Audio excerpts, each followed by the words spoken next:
नमस्ते बच्चों। आज हम लोग पाठ 8 पूर्ण विश्राम पढ़ेंगे।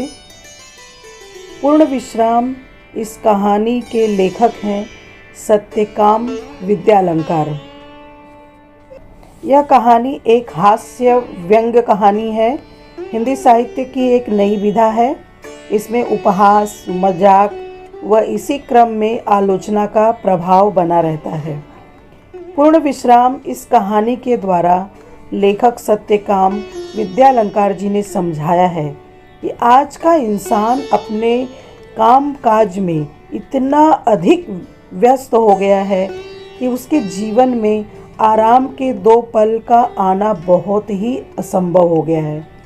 कभी कभी उसके जीवन में खुशी के 2 पल आते हैं, फिर भी अपने घरेलू उलझनों के कारण वह उनका लाभ उठा ही नहीं पाता। आज का युग आपाधापी अर्थात भाग दौड़ का युग है। वैसे भी शहर का जीवन बहुत ही तेज गति से चलने वाला जीवन है। इस व्यस्त जीवन में व्यक्ति के पास स्वयं के लिए ही समय नहीं है। अपनी व्यस्तता के कारण उसके लिए विश्राम के 2 पल भी दुर्लभ हो गए हैं। आज का व्यक्ति अपने घरेलू उलझनों में इतना अधिक व्यस्त हो गया है कि वह खुशी के पल जो भी मिले, अगर उसका आनंद उठाना चाहे तो भी वह बेचारा उठा नहीं पाता। वास्तव में इस कहानी के माध्यम से लेखक ने एक व्यंग किया है। इस कहानी के पात्रों के माध्यम से लेखक ने बताया है कि आम आदमी के जीवन में खुशी के पल आते हैं, किंतु वह उसका सुख नहीं भोग पाता। इसका वर्णन इस कहानी के माध्यम से किया गया। तो बच्चों, आइए आज हम इस कहानी के माध्यम से आज के इंसान के जीवन की व्यवस्था को जानने का प्रयत्न करते हैं। डॉक्टर ने बाह पर काला कपड़ा लपेटा और रबर की थैली से हवा फूंककर नाड़ी की गति देखी। फिर बोला, कुछ सीरियस नहीं है, दफ्तर से छुट्टी लेकर बाहर हो आइए। विश्राम आपको पूर्ण निरोग कर देगा, लेकिन विश्राम भी पूर्ण होना चाहिए। तो पत्नी बड़ी प्रसन्न हुई। घर जाकर श्रीमती जी से कह दिया, जुहू की तैयारी कर लो, हम 2 दिन पूर्ण विश्राम करेंगे। एक दिन बाद पूर्णिमा भी थी। चांदनी रात का मज़ा जुहू पर ही है। एक दिन पहले आधी रात से ही उन्होंने तैयारी शुरू कर दी। 2 बजे का अलार्म बेल लग गया। स्वयं वह 2 से पहले ही उठ बैठी और कुछ नोट करने लगी। श्रीमती जी ने इन सब कामों की सूची बनाकर मेरे हाथ में दे दी।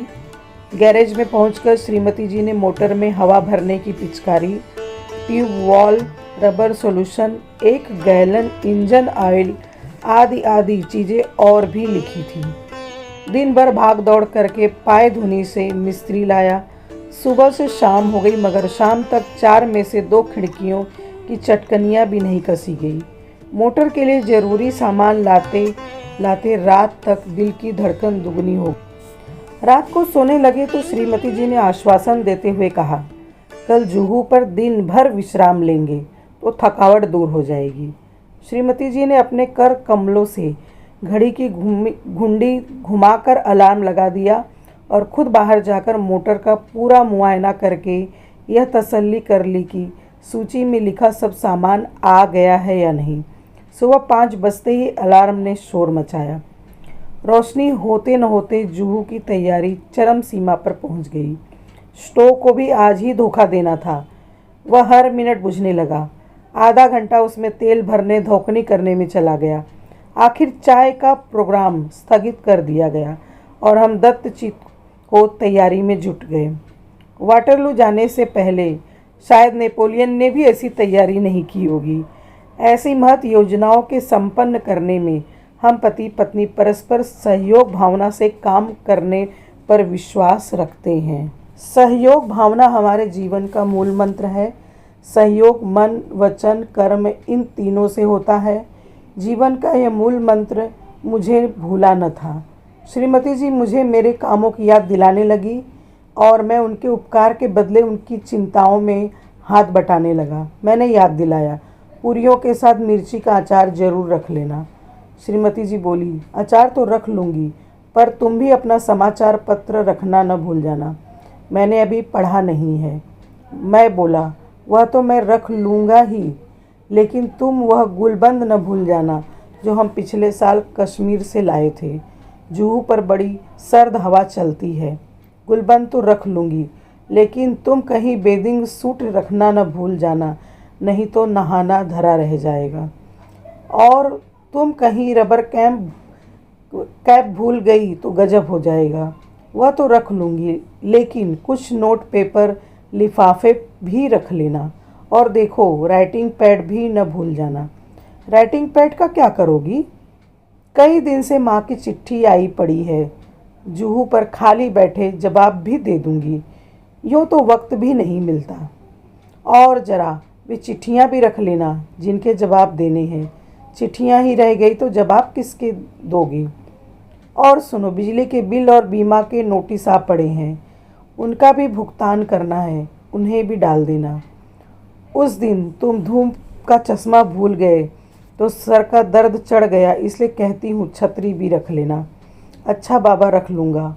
और देखो, धूप से बचने की क्रीम भी रख लेना, शाम तक छाले न पड़ जाए।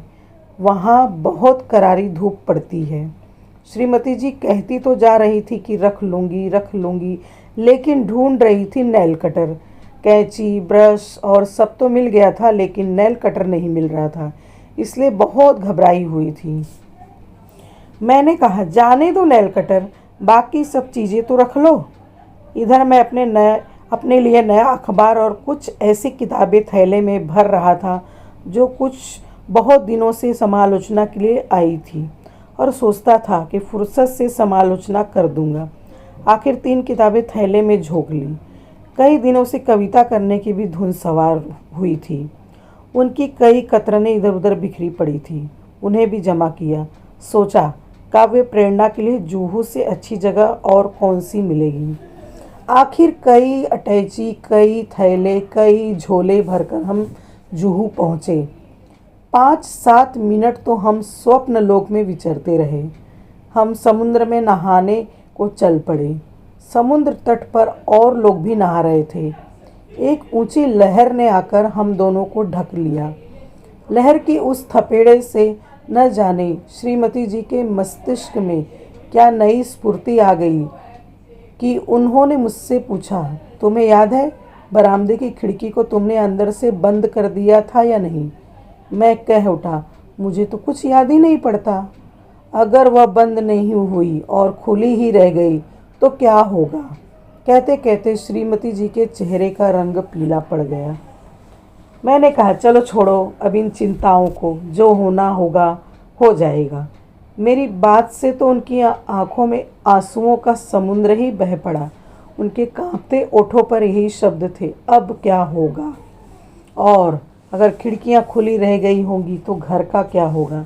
यह सोच उनकी अधीरता और भी ज़्यादा होती जा रही थी।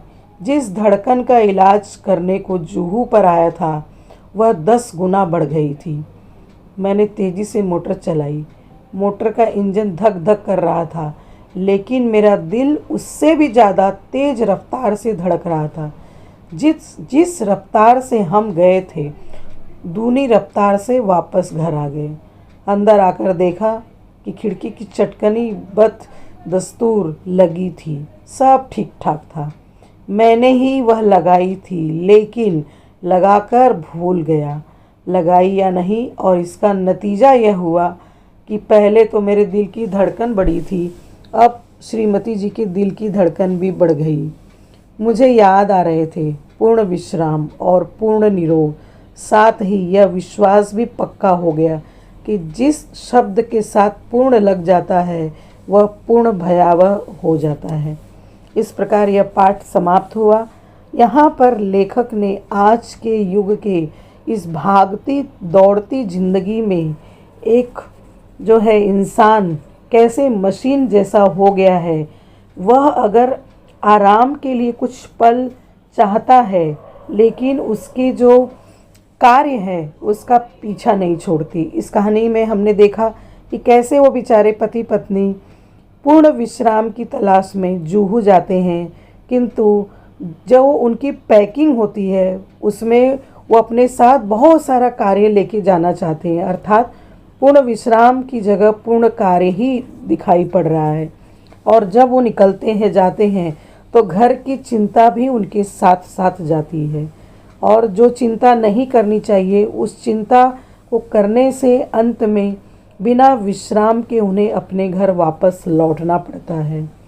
तो बच्चों, इस कहानी के माध्यम से हमें यह पता चला कि किस प्रकार आज का युग जो है, आज के युग में जी रहे लोगों का जीवन एक मशीन के भांति हो गया है, जिनके जीवन में पूर्ण विश्राम लिखा ही नहीं है। अर्थात उनके जीवन में आराम की जगह जो है, उनकी उलझने, घरेलू उलझने, उनके जीवन में आई समस्याओं के कारण वह कभी भी आराम नहीं कर पाता। आशा करती हूँ बच्चों कि आपको यह पाठ बहुत अच्छी तरह से समझ में आ गया होगा। धन्यवाद।